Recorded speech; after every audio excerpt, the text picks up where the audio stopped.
मर्तबा जंग का माहौल है और जंग ओहद का माहौल है। ओहद की जंग में कुफ्फार मक्का पहले से मदीने मुनव्वरा के बाहर आकर मैदान ओहद में पड़ाव डाल चुके हैं। सहाबे किराम ने मुस्तफा जाने रहमत सल्लल्लाहु अलैहि वसल्लम से अर्जी की कि या रसूल अल्लाह, मक्के के काफिर मैदान ओहद में आकर पड़ाव डाल चुके हैं, हमारे सरों पे जंग मुसल्लत कर दी गई है।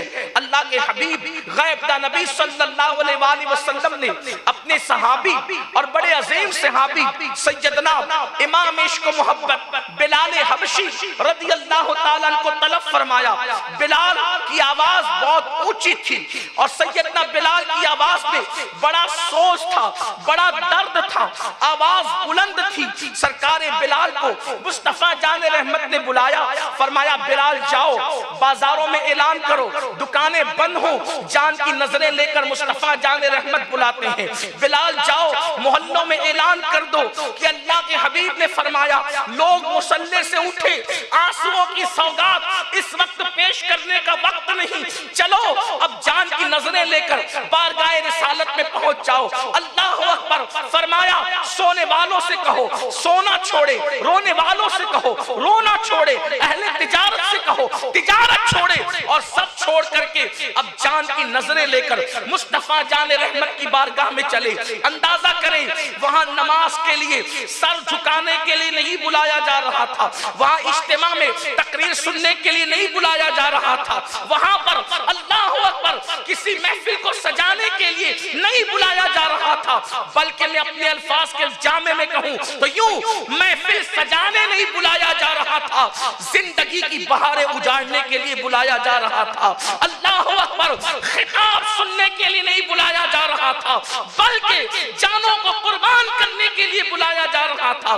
कहते हैं सैयदना बिलाल हबशी दोपहर से लेकर शाम तक, शाम से लेकर रात तक और रात से लेकर सुबह तक पूरे मदीने मुनव्वरा और इतराफ व जवानिब में ऐलान करने लगे, लोगों चलो चलो, अल्लाह के हबीब बुलाते हैं, लोगों चलो चलो, मुस्तफा जाने रहमत बुलाते हैं। ताजिर तिजारत छोड़े, अहले दुकान अपना माल छोड़े, सोने वाले नींद छोड़े, रोने वाले मुसल्ला छोड़े, आओ फगौर गिरिया करने वाले गिरिया छोड़े, सब चलो हुजूर बुलाते हैं।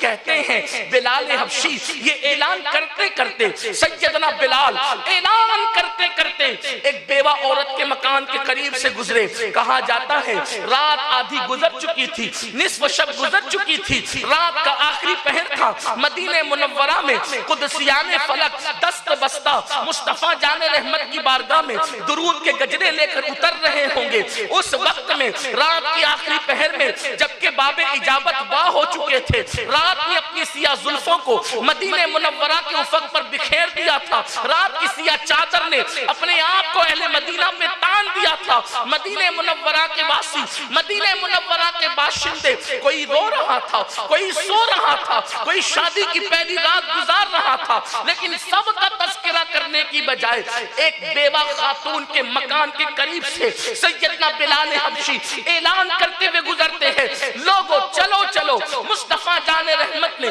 जान की नजरें लेकर के बुलाया है। अल्लाह अल्लाह। बेवा उठ करके बैठ गई।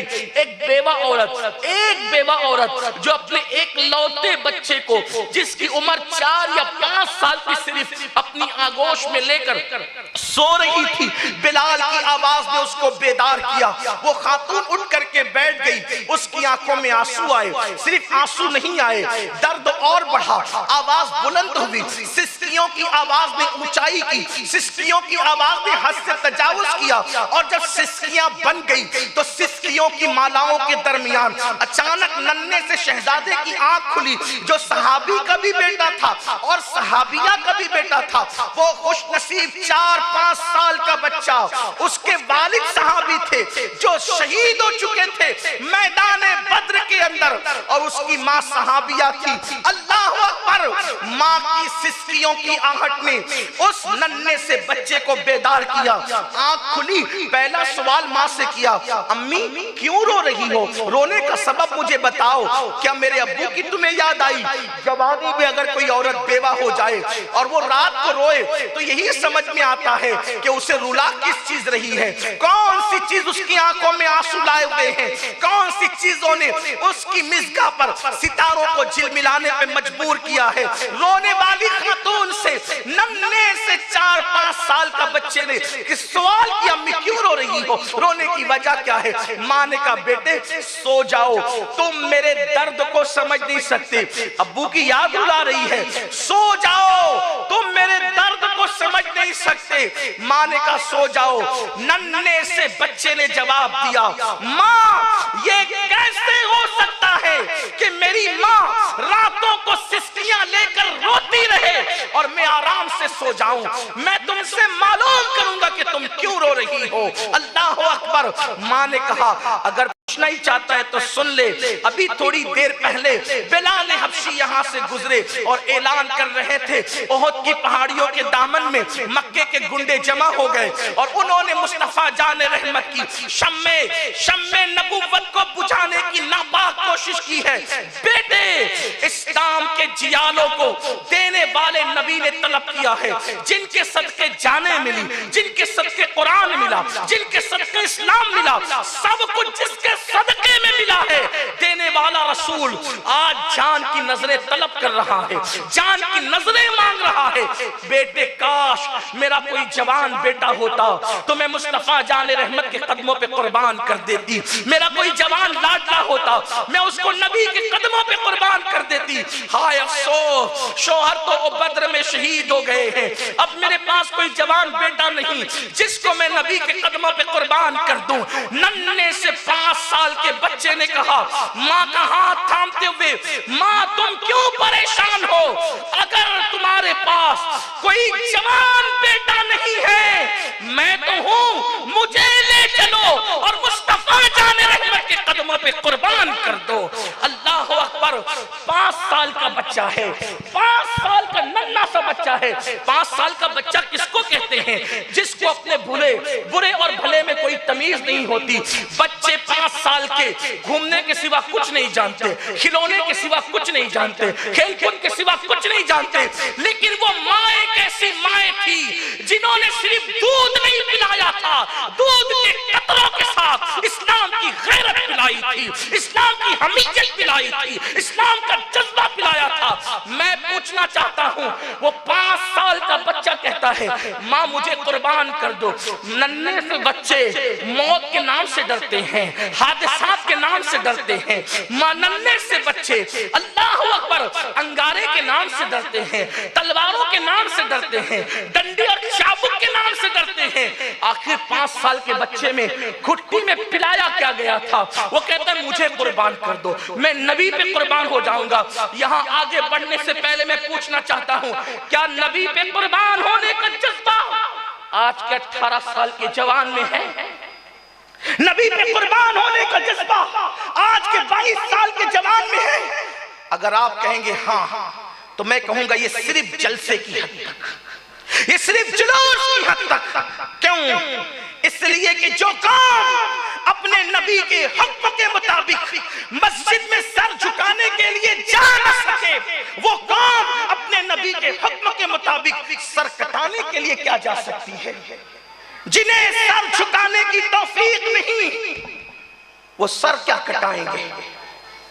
जो कलेमा पढ़ के इस्लाम से दूर हो गए, जिनके हाथों में मोबाइल है और जिनकी रातों का मशगला ये है कि वो रातों को जिना के मनाजिर देखते हैं, रातों को मोबाइल में आवारगी करते हैं, याशना करते हैं। कोई इस घर के दौटे पर बैठा, कोई उस नुक्कड़ पे बैठा, कोई उस होटल पे बैठा। क्या मुस्लिम जवानों को कुछ और काम भी है? जवान किसी कौम का सरमाया है, सरमाया। जिस कौम का जवान अल्लाह से डरने लगे, जिस कौम का जवान आशिक़ रसूल हो जाए, जिस कौम का जवान मुस्तफा जाने रहमत पर फिदा हो जाए, उस कौम की तारीख तारीख को सुनहरी हरफों से लिखा जाता है और वो कौम की उरूज और बुलंदी को कोई ना नाप सकता है, ना कोई माप सकता है और ना कोई रोक सकता है। दुनिया ने अच्छी तरह जान लिया है, स्टडी कर ली है कि मुसलमानों के पास जलसे जुलूस के सिवा कुछ नहीं, मुसलमानों के पास एहतजाज के सिवा कुछ नहीं, मुसलमानों के पास तकरीर और लफाजी के सिवा कुछ नहीं, इल्ला माशाअल्लाह। इसीलिए दुनिया गुलाम बनाने के लिए तैयार है। अल्लाह अकबर। काश मेरी कौम का जवान अपनी जिम्मेदारी को समझता। पूरी दुनिया में सबसे ज्यादा अगर मुस्लिम जवानों की तादाद कहीं है, सऊदी अरब से भी ज्यादा, यमन से भी ज्यादा, शाम से भी ज्यादा, अल्लाह अकबर, बैतुल मक़दिस से भी ज्यादा, दुनिया के तमाम मुल्कों को गिन लो और हिंदुस्तान मेरे प्यारे भारत को गिन लो। पूरी दुनिया में सबसे ज्यादा अगर जवान मुसलमान कहीं रहते हैं तो वो हिंदुस्तान और सिर्फ हिंदुस्तान में रहते हैं। यहाँ 60% जवान हैं और अभी 2-3 सदियों तक, बल्कि आगे की सदियों तक हमारे यहाँ जवानों की तादाद बढ़ती जाएगी। यहाँ बच्चे भी कम हैं, बूढ़े भी कम हैं, यहाँ जवान ही जवान है। आजकल लोग कहते हैं ना जलसों में पहले बूढ़े दिखते थे, अब जवान दिखते हैं। जब बूढ़े कम ही हो गए तो दिखेंगे कहां से? तादाद जवानों की ज्यादा है। क्यों ज्यादा है? इसलिए कि मुल्क हिंदुस्तान को कुदरत ने ये तोहफा दिया। मैं दुआ करता हूं अल्लाह ख्वाजा के इस भारत के अंदर जवानों को आबाद रखना, ख्वाजा के हिंदुस्तान में जवानों को शाद रखना, सलामत रखना। लेकिन आपसे कहता हूं सबसे बड़ी तादाद हिंदुस्तान के अंदर मुस्लिम जवानों की है। अगर ये चंद जवान अपनी जिम्मेदारी का एहसास कर ले, मैं मोबाइल खेलने दुनिया में नहीं आया, मैं फेसबुक पर पूरी रात चलाने के लिए दुनिया में नहीं आया, मैं औरतों के साथ जिना के अड्डों को आबाद करने के लिए दुनिया में नहीं आया, मैं दुनिया के अंदर खेल कूद के लिए नहीं आया। मेरी बहुत बड़ी जिम्मेदारी है, मैं अपनी कौम को उठाने के लिए आया हूँ, मैं दुनिया में इनकलाब बपा करने के लिए आया हूँ। अल्लाह अकबर। एक जवान मोइनुद्दीन की शक्ल में अकेला चंद फकीरों के साथ हिंदुस्तान आता है तो 90 लाख के दिलों को ईमान के नूर से रोशन करता है। आज तो यहाँ करोड़ों की तादाद में जवान है। अगर हम अपनी जिम्मेदारी को महसूस कर लें, आप मुझे बताएं इस्लाम हमारे पास कहाँ नजर आता है? न चेहरे पे दाढ़ी है, अल्लाह अकबर, न सरों पे टोपियां हैं, न इस्लामी लिबास हमारे वजूद पर है। चले ठीक है, अगर आप लिबास तब्दील नहीं करते मैं इस पर जोर नहीं देता। अगर आप टोपी का रख रखाव ज्यादा चाहे वो नहीं बदलना चाहते मैं उस पर भी जोर नहीं देता। मैं सिर्फ इतना कहता हूँ किरदार के मुसलमान बन जाओ, कैरेक्टर के मुसलमान बन जाओ, अखलाक के मुसलमान बन जाओ। आज भी दुनिया इस्लाम के दामन में पनाह लेने पर मजबूर हो जाएगी। आपको पता है इस हिंदुस्तान में पहली बार जो मुसलमान आए थे, हिंदुस्तान में पहली बार जो मुसलमान आए थे, तकरीर करने नहीं आए थे, मस्जिद बनाने नहीं आए थे, मदरसों की बुनियाद डालने नहीं आए थे। पहली बार हिंदुस्तान में मुसलमान आए थे। एक औरत की इज्जत के तहफ्फुज के लिए यहाँ से खत पहुंचा था। एक औरत की इज्जत को खतरा है, मुसलमानों ने अपनी इज्जतों को दांव पे लगा दिया, अपनी जानों को दांव पे लगा दिया और एक औरत की इज्जत बचाने आए। वो आए थे एक औरत की इज्जत बचाने, वो भी मुसलमान नहीं थी, दूसरों की बेटी की इज्जत की हिफाजत के लिए आए थे। दुनिया उनको देखती गई और इस्लाम से वाबस्ता होती गई। वो मस्जिद बनाने नहीं आए थे, लेकिन उनके किरदार को देखकर लोग मस्जिद बनाने पर मजबूर हो गए, लोग इस्लाम से वाबस्ता होने पर मजबूर हो गए। आप जानते हैं अल्लाह अकबर, उनकी जिंदगी का हाल ये था। और तुम्हें पता है आज हमारे मोहल्ले की बेटियां, उनकी इज्जत और आबरू हमारे हाथों से महफूज नहीं। लड़के नुक्कड़ों पे खड़े हैं, चौराहों पे खड़े हैं, चौक पे खड़े हैं, हत्ता कि इतने बेगैरत हो गए लोग, अगर किसी शादी में भी जाते हैं तो अब इस नियत से जाते हैं कि चलो खाना भी खाएंगे, टॉइंटिंग भी करेंगे। खुद की बहनों को, खुद की बेटियों को वलीमा में कौन आएगी? तेरी रिश्तेदारी तो आएगी। इतने गंदे हो गए, इतनी गंदी सोच हो गई, इतनी गंदी फिक्र हो गई। अरे इश्क मुस्तफा तो वो ला शरीकियत रखता है, इश्क मुस्तफा तो वो गैरत रखता है कि अल्लाह अकबर। आशिक तो कहता है कि जिसके दिल में इश्क समा जाए फिर वो जन्नत की बहारों से भी नजरें चुराता है। इश्क वो है अगर दिल में बस जाए तो आशिक जन्नत की पहाड़ों से भी नजरें चुराकर कहता है, सैर गुलशन कौन जाए दश्त तैबा छोड़कर, सैर गुलशन कौन देखे दश्त तैबा छोड़कर, और सूए जन्नत कौन जाए दर तुम्हारा छोड़कर। वल्लाह इश्क़ मुस्तफा इतनी गैरत रखता है कि जिसे इश्क मिल जाता है वो अपने आप को भी मिटा देना चाहता है, और खुद कहता है ऐसा घुमा दे उनकी विला में खुदा हमें ढूंढा करे पर अपनी खबर को खबर ना हो। वो गुम हो जाना चाहे, वो अपना निशान मिटा देना चाहता, वो अपना वजूद मिटा देना चाहता, कहता है कि मोरा तन मन धन सब फूंक दिया, ये जान भी प्यारे जला जाना। इश्क वो है, ये कौन सा इश्क रसूल है जो वलीमा में बेटियों को तकने से नहीं रोक पा रहा है। मतलब है कि हम मक्कारी कर रहे हैं, इश्क नहीं कर रहे, वरना जिसे इश्क हो जाए। एक बार एक शख्स सुल्तानुल आरिफीन बायजीद बुस्तामी के दरवाजे पे जाके दस्तक देता है। आशिकों की शान देखे, दस्तक देता है। अंदर से आवाज आई, कौन? बाहर से जवाब आया, मैं हूं फुला, क्या चाहिए? बायजीद है? तो कहा कि बरसों हो गए मैं खुद बायजीद को ढूंढ रहा हूं, मिलता नहीं। अगर कोई मेरे घर आके कहे कि अमीनुल कादरी है और मैं कहूं कि मैं उसको खुद ढूंढ रहा हूं, तो लोग कहेंगे यार ये पागल हो गया या मिलना नहीं चाहता। ये तो है। लेकिन आजकल के लोगों की फिक्र ये है, उस दौर के फिक्र की, उस दौर के लोगों की फिक्र भी बहुत बुलंद। जिस्म का जवाल उतना नुकसान नहीं पहुंचाता जितना फिक्र का जवाल नुकसान पहुंचाता। फिक्रों को जवाल आ गया, फिक्रों को। कल मुसलमान अपने इमाम को ऊंची सवारी पर देखता था तो कहता अल्लाह तेरा शुक्र है कि मेरा इमाम ऊंची सवारी पर जा रहा है।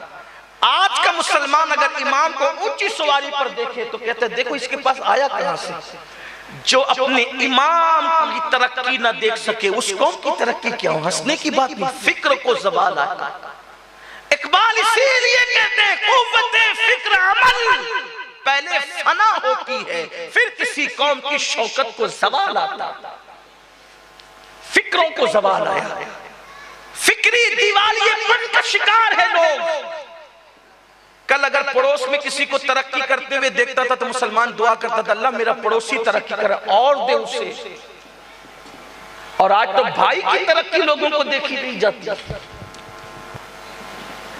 ये फिक्री सवाल है, फिक्री सवाल। क्यों इस्लाम से दूर दूर, पता ही नहीं है कि इस्लाम की तालीम क्या है। सैयदुल आलमीन मुस्तफा जान रहमत सल्लल्लाहु अलैहि वसल्लम फरमाते हैं कि उस वक्त तक तुम मोमिन नहीं हो सकते। कब तक? जब तक जो चीज तुम अपने लिए पसंद करते हो वो अपने मोमिन भाई के लिए पसंद न करो। ये फिक्र थी। अब मैं पसंद करता हूं कि मेरे घर के आंगन में कचरा न रहे, तो बोलो ईमान वाले की फिक्र क्या होगी? मेरे आंगन में कचरा मैं पसंद नहीं करता तो दूसरे के आंगन में कैसे पसंद करूंगा? ये इस्लाम है। और अपने घर का कचरा जो हम पड़ोस में डालते हैं वजह क्या है? इस्लाम नहीं रहा। दिलों में जो हमीयत इस्लाम थी वो न रही। मुसलमान हैं, इस्लाम का। इकबाल ने बहुत प्यारी और खूबसूरत बात कही थी जर्मनी से लौटने के बाद।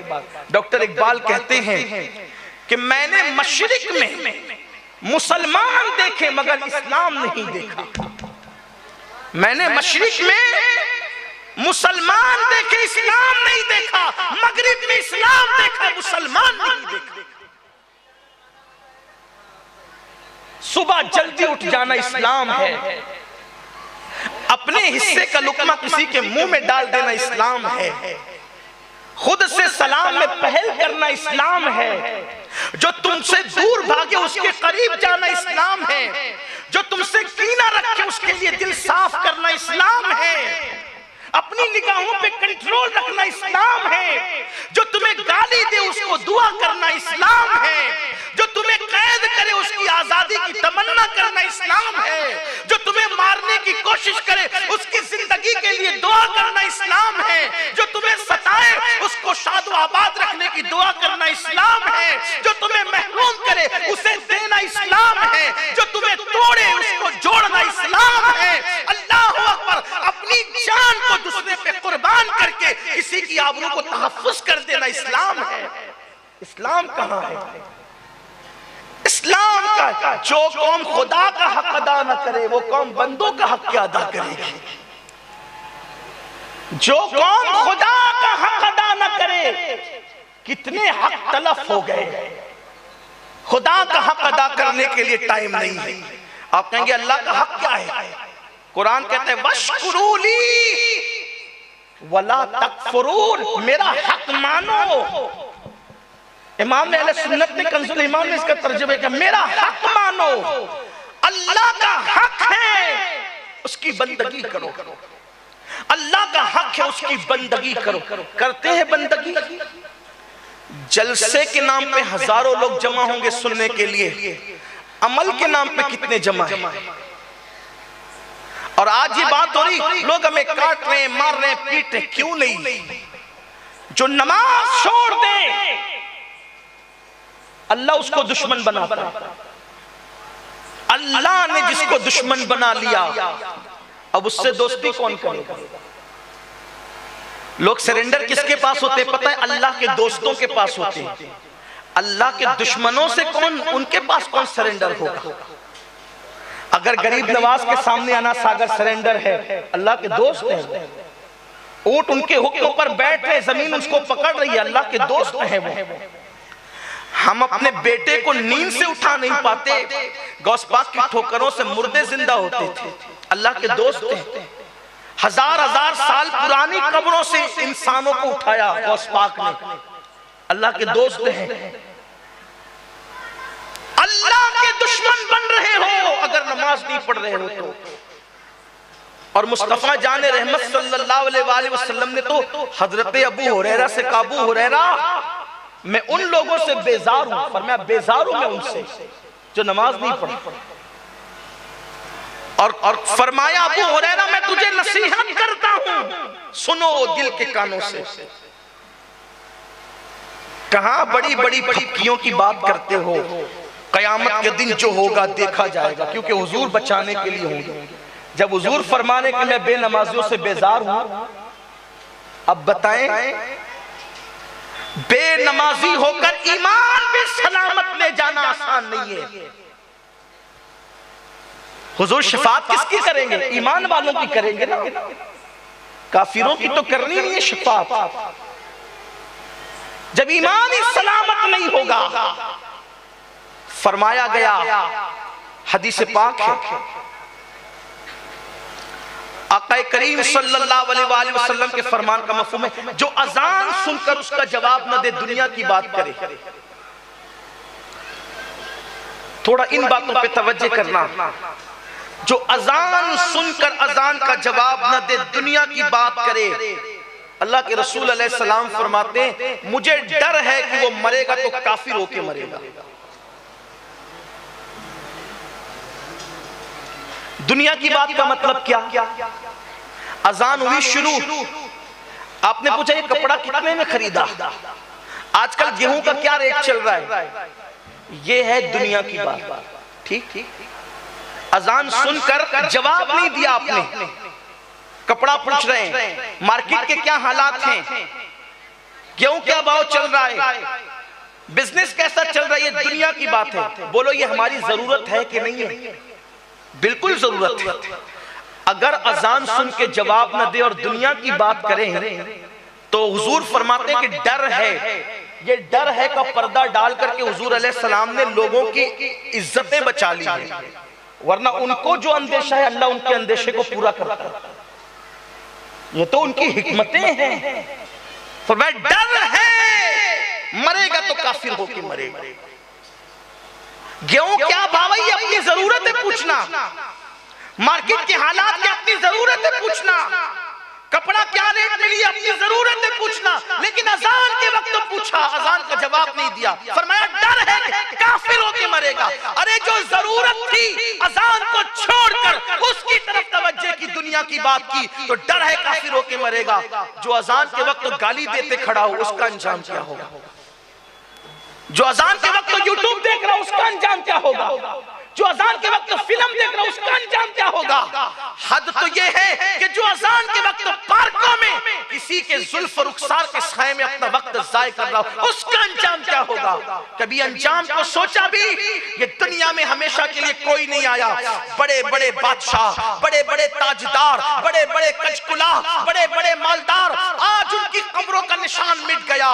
जवानी के नशे में गुरूर करके, जवानी के नशे में अल्लाह को भूलने वालों, दौलत के नशे में खुदा को फरामोश करने वालों, अल्लाह की दी हुई ताकत को गुनाहों के रास्ते में इस्तेमाल करने वालों, एक दिन जिस्म का रिश्ता रूह से टूट जाएगा। आखिर मौत है, आखिर मौत। 500-500 साल जिंदा रहने वाले मौत से दो चार हुए, हजार हजार साल तक जिंदा रहने वालों ने मौत की लज्जत को चखा। अल्लाह अकबर। एक दिन मौत तुम पर और मुझ पर भी तारी की जाएगी। मौत मौत मौत ऐसी तल्ख हकीकत है, उससे कोई इनकार नहीं कर सकता। अंबिया को भी मौत आई, अगर चेकान के लिए आई, सहाबा को भी मौत आई, औलिया को भी मौत आई, हमें भी मौत आएगी। और एक दिन मौत को भी मौत आएगी। मौत वो तल्ख हकीकत है कि एक दिन मौत भी मर जाएगी, मौत को भी मौत आएगी। जन्नत और जहन्नम के दरमियान मेंढे की शक्ल में ला करके मौत को ज़बाह कर दिया जाएगा। कहा जाए आज मौत भी मर गई। मौत से कोई इनकार नहीं कर सकता।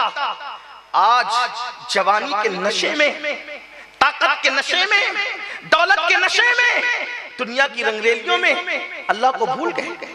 दिया अल्लाह ने, नवाजा अल्लाह ने, जिंदगी अल्लाह ने, वक्त अल्लाह ने, माल अल्लाह ने, ताकत अल्लाह ने, कुव्वत अल्लाह ने, सब अल्लाह ने दिया। अल्लाह ने सब दिया और सिर्फ इतना कहता है मेरी बंदगी कर।